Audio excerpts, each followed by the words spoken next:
नमस्कार। बिहार के मुख्यमंत्री नीतीश कुमार जिनके मुख्यमंत्री बनने के बाद बिहार की सत्ता हमेशा उन्हीं के इर्द गिर्द रही। हालांकि उनके आसपास के लोग बदलते रहे, लेकिन नीतीश कुमार बिहार की राजनीति के केंद्र में रहे। बचपन से ही पढ़ाई में कुशाग्र बुद्धि नीतीश कुमार के शिक्षकों ने कभी ये नहीं सोचा होगा कि एक दिन वे राजनीति में होंगे, लेकिन नीतीश कुमार राजनीति में आए। गणित में बड़ी रुचि थी। एक बार बचपन में गणित में 100 में से 100 अंक नहीं आ पाए। ये इसलिए हुआ क्योंकि परीक्षा में आखिरी प्रश्न हल करते हुए उनकी कॉपी को छीन लिया गया। समय पूरा हो चुका था। नीतीश कुमार इस बात से कई दिन तक चिंतित रहे, दुखी हुए। लेकिन वो समय आया जब नीतीश कुमार पहली बार मुख्यमंत्री बने। उन्होंने परीक्षार्थियों के लिए परीक्षा में 15 मिनट का अतिरिक्त समय की घोषणा की, इसलिए ताकि वे अपने सभी प्रश्नों को हल कर सकें। ये हैं नीतीश कुमार। नीतीश कुमार जिन्हें एक समय पर नरेंद्र मोदी का सबसे बड़ा प्रतिद्वंदी माना गया। नीतीश कुमार जिन्हें बिहार में सुशासन बाबू कहा गया। नीतीश कुमार जिन्हें बिहार में जंगल राज से कानून का शासन लाने वाला कहा गया। नीतीश कुमार जब आज 20 वर्ष मुख्यमंत्री के पद पर पूरे हो जाने के बाद भी बिहार में ये बात कही जाती है, जहां नीतीश कुमार उसी की सरकार। आज हम जानेंगे बिहार के मुख्यमंत्री नीतीश कुमार को। 90 का दशक था और बिहार में जंगल राज। बिहार तब इसी नाम से पहचाना जाता था। सुबह कोई घर से काम पर निकला है और शाम को घर वापस लौटेगा ही, इस बात का कोई पता नहीं था। तब अपहरण की घटनाएं आम थी। इन सब घटनाओं का बोलबाला था। क्राइम रेट बिहार में आसमान चूम रहा था। हाई कोर्ट को ये बात कहनी पड़ी कि बिहार में सरकार अपराधी चला रहे हैं। इस प्रकार से बिहार पूरे देश और दुनिया के सामने था। 80-90 के दशक में बिहार की यही पहचान थी।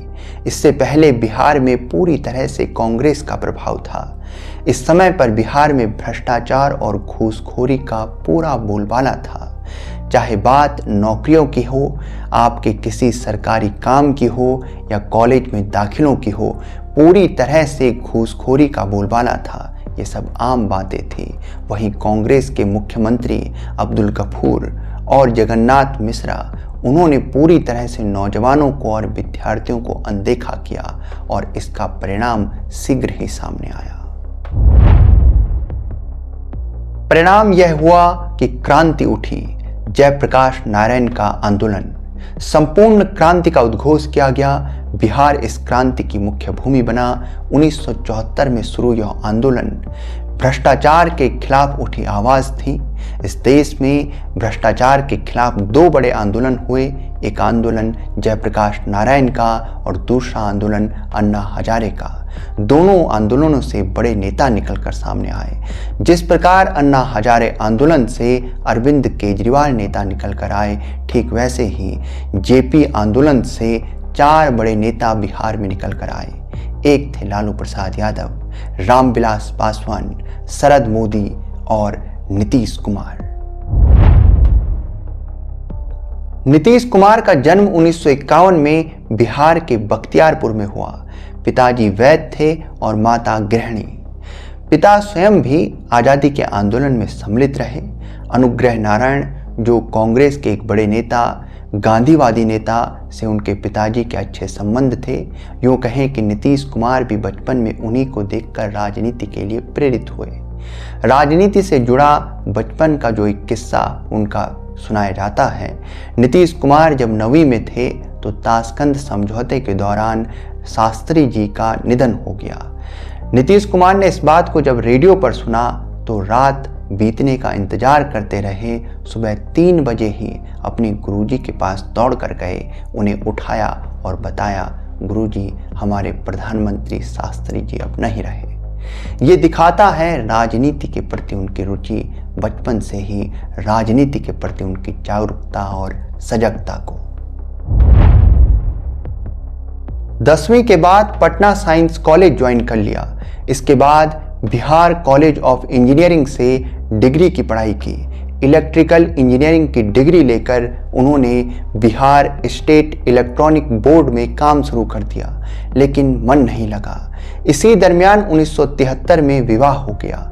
सामान्य कोर्ट मैरिज से शादी की। अब समय आ रहा था 1974 का। हालांकि इससे पहले तक नीतीश कुमार राजनीति में कुछ सक्रिय जरूर थे, लेकिन 1974 के जेपी के आंदोलन ने उन्हें राजनीति में पूरी तरह से सक्रिय कर दिया। अब नीतीश कुमार राजनीति में सक्रिय हो गए। उन्होंने नौकरी छोड़ दी। शुरुआती समय में अपनी राजनीति के नीतीश कुमार कर्पूरी ठाकुर, जयप्रकाश नारायण, राम मनोहर लोहिया जैसे नेताओं से बेहद प्रभावित थे। अब समय आया 1974 का। जयप्रकाश नारायण का संपूर्ण क्रांति की आवाज गूंज रही थी। नीतीश कुमार भी इस आंदोलन में कूद पड़े। 1975 में जब आपातकाल लगा तो कई बड़े नेताओं को जेल में डाल दिया गया। नीतीश कुमार भी 1975 से 1977 तक जेल में रहे। कई सारी पुस्तकों का अध्ययन किया। जब निकले तो इसका परिणाम देखने को मिला। विचारधारा में धार आई और नीतीश कुमार अब राजनीति के लिए पूरी तरह से तैयार थे। आपातकाल के बाद 1977 में नीतीश कुमार ने अपना पहला चुनाव लड़ा। इस चुनाव में जनता पार्टी के टिकट पर चुनाव लड़ने के बावजूद भी और हवा जनता पार्टी की तरफ होने के बावजूद भी नीतीश कुमार हार गए। अपना दूसरा चुनाव 1980 में लड़ा और यहां भी चुनाव हार गए। नीतीश कुमार अब निराश थे। अपनी पत्नी से वादा कर लिया था कि अगला चुनाव जो होगा, यदि उसमें हार होती है तो मैं राजनीति छोड़ दूंगा, ये मेरे बस की नहीं। लेकिन 1983 में मुलाकात होती है चंद्रशेखर से और आने वाले 1985 के चुनाव के लिए कहते हैं उन्होंने इन्हें फंड किया और नीतीश कुमार इस आधार पर 1985 का चुनाव जीत जाते हैं। इस चुनाव में नीतीश कुमार ने कुर्मी कास्ट को अपना कोर वोट बैंक बनाया और इस आधार पर नीतीश कुमार पहली बार विधायक बन गए। नीतीश कुमार अपने क्षेत्र में अच्छा कार्य करते हैं। जनता पार्टी की नज़र में नीतीश कुमार अब एक मजबूत और अच्छे नेता की छवि हासिल कर लेते हैं। 1989 में नीतीश कुमार पहली बार अपना लोकसभा चुनाव लड़ते हैं। इसे जीतकर वे संसद पहुंच जाते हैं। लेकिन इसी समय पर बिहार में लालू प्रसाद यादव का उदय होता है और उनकी राजनीति के आगे अन्य सभी की राजनीति फीकी पड़ जाती है। लालू प्रसाद यादव के बिहार में उदय होने के साथ बिहार में जातिवाद की हवा चल पड़ी। बिहार में कहा जाने लगा, you do not cast your vote, you vote your caste, मतलब कि आप अपनी जाति को वोट करते हैं। और इस प्रकार से बिहार में जातिवाद की हवा बहुत तेज हो गई। यूं कहें कि हर जाति ने अपनी अपनी सेनाएं बना ली थी और वे युद्धभूमि में रण के लिए तैयार थे और इससे प्रेरित कई घटनाएं बिहार में एक के बाद एक होने लगी। बिहार में क्राइम रेट बढ़ता चला गया। अपहरण की घटनाएं, शादियों में बारातों पर हमले, महिलाओं को लेकर चिंता बढ़ती जा रही थी। भ्रष्टाचार के मामले भी उजागर हो रहे थे। लालू प्रसाद यादव को 1997 में जब सीबीआई ने गिरफ्तार करने की कोशिश की तो उन्होंने अपनी पत्नी राबड़ी देवी को मुख्यमंत्री बना दिया। राबड़ी देवी का राजनीति में कैरियर और एक्सपीरियंस न होने की वजह से क्राइम ऐसा ही बना रहा। इस वजह से बिहार में इंडस्ट्रीज को लेकर निवेशक किसी प्रकार का निवेश नहीं कर सके, क्योंकि बिहार में सुरक्षा ही एक बड़ा मुद्दा बना रहा। इंफ्रास्ट्रक्चर की बात तो दूर की थी, सुरक्षा बिहार में एक बहुत बड़ा मुद्दा बनता चला गया। इस वजह से बिहार से लगातार पलायन भी होता चला गया। नीतीश कुमार और लालू प्रसाद यादव शुरुआत से ही मित्र थे, यूं कहें कि सहयोगी थे और वे एक दूसरे का सहयोग करते थे। लेकिन ये बात धीरे धीरे बदलती रही।